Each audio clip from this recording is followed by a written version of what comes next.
झारखंड में पिछले कुछ दिनों से हो रही बारिश ने सुस्त पड़े मानसून को नई रफ्तार दी है। जून के अंत तक राज्य में 54% कम बारिश दर्ज की गई थी। अब यह घटकर 32% रह गई है। मौसम विभाग ने इसे मानसून का रिवाइवल बताया है, जिससे किसानों को राहत मिलने की उम्मीद है। रांची, रामगढ़, बोकारो, धनबाद, हजारीबाग, कोडरमा, पलामू, लोहरदगा, गुमला और सिमडेगा सहित कई जिलों में हल्की से मध्यम जबकि कुछ स्थानों पर भारी बारिश हुई। रांची के काके में 90 मिलीमीटर और मांडर में 62 मिलीमीटर वर्षा दर्ज की गई है। मौसम विभाग ने किसानों को सलाह दी है कि निचले खेतों में धान की खेती करें, जबकि ऊपरी और कम पानी वाले क्षेत्रों में मड़वा, मक्का, दलहन और तिलहन जैसी फसलें लगाना बेहतर रहेगा। मौसम विभाग के पूर्वानुमान के अनुसार आज राज्य के अधिकांश हिस्सों में हल्की से मध्यम बारिश की संभावना है, लेकिन अगले 2-4 दिनों तक भारी बारिश की संभावना नहीं है। हालांकि वज्रपात का खतरा बना रहेगा। मानसून की वापसी ने राज्य में राहत की उम्मीद जरूर बढ़ाई है, लेकिन अगले कुछ दिनों तक बारिश से ज्यादा वज्रपात को लेकर सतर्क रहना जरूरी है। अभी 2 दिन में काफ़ी अच्छी बारिश हम लोगों को देखने को मिली है और लगभग सभी इलाकों में हल्के से मध्यम दर्जे की बारिश और साथ में कुछ कुछ इलाकों में भारी बारिश भी देखने को मिली है। खासकर अगर हम लोग बात करें तो रामगढ़, रांची, बोकारो, धनबाद, हजारीबाग, कोडरमा, पलामू, लोहरदगा, गुमला, इन सिमडेगा, इन भागों में भी हम लोगों को भारी बारिश देखने को मिली है। तो ये जो बारिश है, इससे आप यही देखिए कि कल में -42% डिफिशियंसी चल रहा था और एक दिन में ये -32 तक में आ गया है।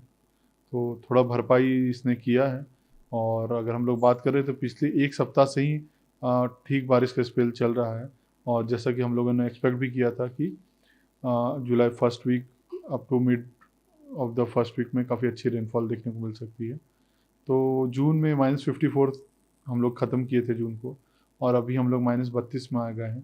तो ये एक पॉजिटिव साइन है और थोड़ा सा तो ज़रूर रिवाइवल कुछ हुआ है मानसून का और इससे किसानों को काफ़ी मदद मिलने की संभावना है। कितना रिकॉर्ड किया गया है रांची में बारिश?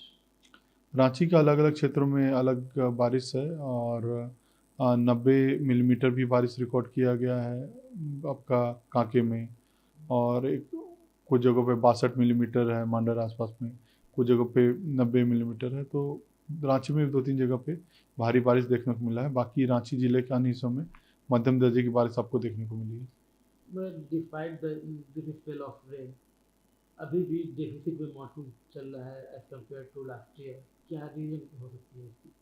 नहीं देखिए, अभी क्योंकि आप यही समझिए कि जून में जो हम लोगों ने जून फिनिश किया था तो -54% था और अभी में उसको कंपनसेट करते हुए -32 पे आया है।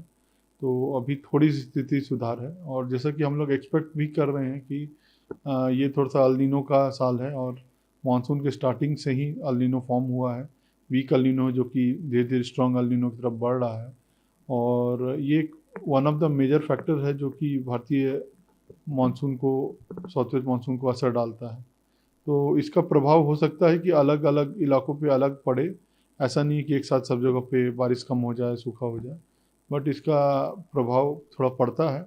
बट यही एकमात्र फैक्टर नहीं, बहुत सारे और भी फैक्टर हैं जैसे इंडियन ओशन डाइपोल है, मेडन जूलियन ऑसिलेशन है, हीट लो है, मानसून ट्रफ है। तो बहुत सारी चीज़ें हैं जो सबको देखते हुए जो हम लोग फोरकास्ट देते हैं, सारी जो परिस्थितियों को समझते हुए।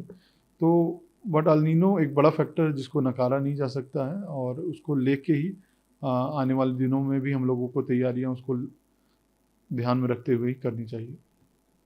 ये कितनी चिंताजनक स्थिति है जो डेफिसिट का पीरियड चल रहा है, क्योंकि हम कम्प्लीटली अभी रिलाई कर रहे हैं कि और आगे अच्छा सा डिप्रेशन जैसा भी बना हुआ है, आगे इस तरह का कुछ बने या कुछ बारिश की स्पेल आए, लेकिन एज ऑफ नाउ कितना ये चिंताजनक विषय है कि डेफिसिट में चल रहा है?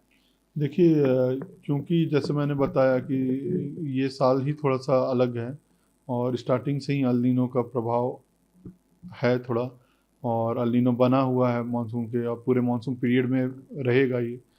तो इसको लेके तैयारियां उस हिसाब से पहले से ही की जा रही हैं कि अगर वैसी स्थिति हो तो क्या कर सकते हैं। तो जिसके लिए बेसिक में यही है कि जैसे झारखंड पूरी तरीके से मानसूनी बारिश पर निर्भर है, खासकर जो धान की खेती होती है। तो प्राथमिकता पहले नीचे खेत को दें, मध्य खेत को दें। ऊपरी खेतों में आप मड़ुआ या दाल या तिलहन दलहन टाइप की चीज़ें लगा लें, जिससे कि मकई लगा लें, जिससे कि जिनको पानी की मात्रा की रिक्वायरमेंट कम होती है। और हर जगह हम लोगों को धान लगाने से बचना चाहिए, खासकर वैसे इलाकों में लगाएं जहां पानी जमता हो या थोड़ा सा पानी का साधन थोड़ा सा आसानी से हो, तो ऐसे जगहों पर प्राथमिकता देनी चाहिए।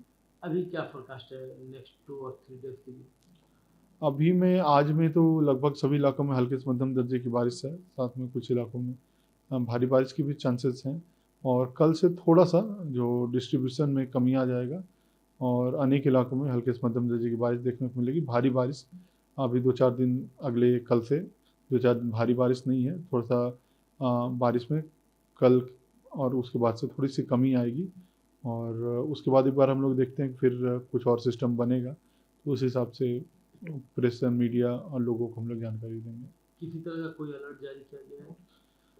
अभी जो बारिश को देखते हुए जो लो लाइंग एरिया है वहाँ पे जल जमाव हो सकता है, या जो कुछ कमज़ोर पेड़ हैं वो गिरने की उनकी संभावना रहती है, तो उसको देखते हुए लोगों से थोड़ा सतर्क रहने की सलाह दी जाती है। साथ में गर्जन वज्रपात की भी स्थिति बनी रहती है इस टाइम में, तो जब गर्जन वज्रपात की स्थिति है तो उस समय लोग ऊंचाई वाले स्थान पे या पेड़ के नीचे या कोई जलाशय के आसपास में जाने से बचें। मौसम ठीक होता है तो फिर वो काम कर सकते हैं। बेसिक में यही है कि लो लाइंग एरिया में और मिट्टी के घर वो सब हैं और कमज़ोर पेड़ गिरने के, तो इस टाइप की चेतावनियाँ दी गई हैं, ठंड लगने की चेतावनियाँ दी गई हैं। प्रभातखबर.com, विश्वास वही, रफ्तार नहीं।